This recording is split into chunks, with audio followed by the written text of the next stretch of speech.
नमस्कार मित्रों, वैदिक हिंदू व्याख्यानमाला में आपका पुनः स्वागत है। ये वैदिक विश्व ट्रस्ट द्वारा प्रायोजित ये जो ट्रस्ट है वो परमाणु ऊर्जा विभाग मुंबई के वैज्ञानिकों, इंजीनियरों और अन्य संस्कृति विद्वानों द्वारा संचालित है और भारतीय संस्कृति के जो वैदिक ज्ञान है, वेद, उपनिषद, भगवद गीता के ज्ञान को प्रचार प्रसार के लिए ये संस्था कार्य करती है। इस प्रस्तुत वैदिक व्याख्यानमाला का प्रस्तुतकर्ता मैं हूँ तुषार मुखर्जी। मैं परमाणु ऊर्जा विभाग में वैज्ञानिक अधिकारी के रूप में काम कर चुका हूँ। ये वैदिक हिंदी व्याख्यानमाला क्यों हम बार बार जैसा हम बता रहे हैं, हम चाहते हैं कि भारतीय संस्कृति सारे हिंदुस्तानी लोगों को भारतीय संस्कृति के बारे में पता चले, वेद, उपनिषद, भगवद गीता के ज्ञान के बारे में पता चले। इसके लिए हमने ये अंतर्राष्ट्रीय अभियान शुरू करा है। तो आप लोग जिनके पास भी ये वीडियो पहुंच रहा है, आप कृपया दूसरों को ये वीडियो भेजिए, इसको यूट्यूब में लाइक कीजिए, सब्सक्राइब कीजिए। भगवान बुद्ध ने जो अपना अंतिम शिक्षा दिया था अपने शिष्यों को, उन्होंने कहा था अपदीपो भव, अर्थात अपने अंधकार में मार्ग के लिए अपने लिए खुद ही प्रकाश की व्यवस्था करो, अपने दीपक खुद बनो, अर्थात अपना ज्ञान खुद अर्जित करो। अभी ये सारा वेद, उपनिषद, भगवद गीता का ज्ञान आपको विभिन्न विद्वानों के ट्रांसलेशंस मौजूद है, आप लोग खुद पढ़ सकते हैं, समझ सकते हैं, क्योंकि ये सारा ज्ञान हमारे संस्कार के रूप में हमारे अंदर मौजूद है। इसलिए आप एक बार पढ़ेंगे तो आपको तुरंत समझ में आ जाएगा। इसलिए आप खुद पढ़िए, दूसरों को समझाइए। जो दूसरे संप्रदायों को मानने वाले, जिनके अंदर बहुत सारे भ्रम और संशय हैं, उनको भी दूर कीजिए। अपदीपो भव। अभी ये जो हमारा वीडियो व्याख्यानमाला था उसके ये तीसरा भाग है। हम जीवात्मा के ऊपर अभी डिस्कस कर रहे हैं। तो हमने पहले दोनों भागों में जीवात्मा के बारे में जो बताया है, अभी ये तीसरा वीडियो है। इसके पहले हम थोड़ा, अभी तक हमने जितना भी बातचीत किया उसके बारे में बात कर लेते हैं। पहला तो यह है कि ईश्वर एक है, एकम सद विप्रा बहुधा वदन्ति, ऋग्वेद का मंत्र है। दूसरा क्या है, ईश्वर निराकार है, न तस्य प्रतिमा अस्ति यस्य नाम महतेश, यजुर्वेद का मंत्र है। मतलब एक ईश्वर और निराकार ईश्वर को बताने वाली भारतीय संस्कृति विश्व की सबसे पहली और सबसे प्राचीन संस्कृति है, क्योंकि वेद विश्व के सबसे पुराने ग्रंथ माने जाते हैं। फिर हम आगे बढ़ते हैं। ईश्वर कण कण में, एष सर्वेषु भूतेषु गुणोत्मान प्रकाशित है।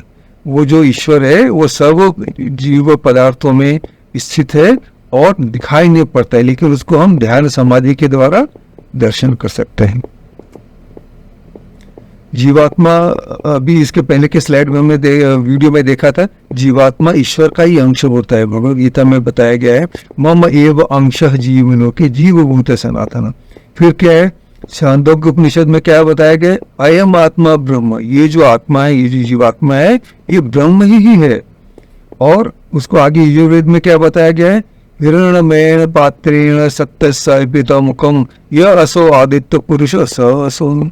मतलब जब हमारे ये जो ज्ञान जो है वो माया और अहंकार आदि से ढका हुआ है, जब ये अज्ञानता और माया का आवरण हटता है तो हमको पता चलता है वो जो ईश्वर है, ज्योतिर्मय ईश्वर है, वो आत्म रूप में मैं भी हूँ। अर्थात हर प्राणी ईश्वर का प्रतिरूप है। और क्या हमने देखा पिछले वीडियो में, जीवात्मा अजन्मा नित्य सनातन पुरातन है, न जायते म्रियते वा कदाचित, न अयम भूत्वा भविता वा न भूय, अजा नित्य शाश्वत अयम पुराण, न अन्नते अन्नमान शरीर। माने ये शरीर भले ही नष्ट हो जाए, ये जीवात्मा तो सनातन काल से चली आ रही है, न तो पैदा होता है न तो मरने वाला है, ये शाश्वत है। और आगे क्या है, ये जीवात्मा त्रिगुणातीत है। मतलब इसमें सत्व रज तम तीनों गुण नहीं है। जैसे ईश्वर त्रिगुणातीत है, वैसे उसका अंश होने के कारण, उसी का समधर्मी होने के कारण जीवात्मा में भी ये तीनों गुण नहीं होते हैं। त्रिगुण आदि विपर्यात, सांख्य दर्शन का सूत्र है। जीवात्मा चेतन है लेकिन आनंद में है। अभी हम बता रहे कि ये जीवात्मा ईश्वर का ही अंश है, ईश्वर का ही समधर्मी है, लेकिन ईश्वर तो सत्य चित्त आनंद है। ईश्वर सत्य है, चेतन है और आनंद में है। तो ईश्वर जीवात्मा में अंतर क्या है, यही पे एक अंतर आ जाता है कि न एकस्य आनंद चित रूपत्वे द्वयो भेदात। ये सांख्य दर्शन का सूत्र है कि ईश्वर और जीवात्मा दोनों चेतन है, चितरूप है, लेकिन दोनों में भेद क्या है? एक आनंद में नहीं है। वो कौन है? जीवात्मा। जीवात्मा आनंद में नहीं है, जबकि ईश्वर सतचित आनंद है। और ईश्वर जीवात्मा आनंद में कब हो सकता है? जब वो ईश्वर के सानिध्य में जाते हैं। जब वो ध्यान समाधि में लोग जाते हैं तो उनको अत्यंत आनंद की अनुभूति होती है। और इसी तरह आप जब ईश्वर के मंदिर में जाते हैं, किसी पुण्य स्थान में जाते हैं, तो भी वहाँ पे ईश्वरीय शक्ति होने के कारण आपको आनंद की अनुभूति होती है। अभी हम आगे देखते हैं, कठोपनिषद का एक श्लोक है, आत्मानम रथिनम विद्धि शरीरम रथम एव तु बुद्धिम तो सारथिम विद्धि मन प्रग्रहम एव च। इसमें कहा गया है जो आत्मा है, ये जो शरीर है, जड़ शरीर है, इसका वो रथी है, वो इसका मालिक है, इसका अधिष्ठाता है। और शरीर हमारा रथ है, हमारा वहाँ जीवात्मा के लिए वाहन मात्र है। बुद्धि इसका सारथी है और मन इसका जो रास होती है, जो रथ को कंट्रोल करने के लिए जो रास है, वो मन है। तो जो हमारा आत्मा इसमें सिर्फ स्थित है और बुद्धि और मन की सहायता से इस रथ को चला रहा है। ये कठोपनिषद में बताया गया है। अभी हम आगे देखते हैं, अभी आत्मा तो रथ में बैठा हुआ है, हमारे शरीर में जीवात्मा में बैठा हुआ है, तो वो क्या उससे लगाव हो गया, उससे जुड़ गया? ऐसा नहीं है। सांख्य दर्शन में बताया गया असंग अयम पुरुष इति। ये जो पुरुष है, क्योंकि ये स्वभाव से ये ईश्वर के चेतन तत्व के समधर्मी है, इसलिए ये जो जीवात्मा है ये भी असंग है। इसका ये भौतिक पदार्थों से कोई भी संग नहीं है, इसके साथ वो जड़ित नहीं हो जाता है। और क्या है? आत्मा स्वभाव से उदासीन है, औदासीन्यम च इति। सांख्य दर्शन में फिर बता रहा है कि उदासीन होना ही आत्मा का स्वरूप है। आत्मा को ये भोग विलास और ये जो भी आपके सत रज तम गुणों के कारण हम कर्म करते रहते हैं, जो भी चारों ओर घटना हम करते रहते हैं, उससे आत्मा उदासीन है, उसको इससे कुछ मतलब नहीं है। ये सब हमारे अहंकार के कारण होता है, हमारी इंद्रियों के सत रज तम तीनों गुणों के प्रभाव से जो कर्म होते हैं हम आगे देखेंगे। तो आत्मा स्वभाव से उदासीन है और जीवात्मा स्वभाव से मुक्त है, नित्य मुक्तत्व। और सांख्य दर्शन बता रहा है कि जीवात्मा स्वभाव से नित्य मुक्त है। उसको इस हमारे भौतिक पदार्थों के कर्मों से कोई, हम जो भोग विलास आते इससे कुछ उसको मतलब नहीं, वो नित्य मुक्त है। अभी प्रश्न उठता है कि अगर आत्मा नित्य मुक्त है, फिर ये जन्म मृत्यु के प्रभाव में कैसे आ जाता है? और ये हमारे द्वारा हमारे जीवात्मा हमारे अंदर मौजूद है, तो हमारे साथ तो कोई पाप कर्म होने से नहीं चाहिए, फिर हम ये दुनिया भर के पाप कर्म क्यों कर देते हैं, भोग विलास के कर्म में क्यों जड़ित हो जाते हैं? तो उसका उत्तर है, सांख्य दर्शन में बता रहा है कि अहंकार कर्ता न पुरुष। हम जो भी कर्म कर रहे हैं, हमारे साथ जो भी कर्म कर रहे हैं, भोग विलास कर रहे हैं, अन्याय कर रहे हैं, पाप कर्म कर रहे हैं, जो भी सत रज तम गुणों से प्रभावित होकर कर रहे हैं, वो हमारा अहंकार करता है। जीवात्मा का उससे कोई रोल नहीं है। अहंकार कर्ता न पुरुष।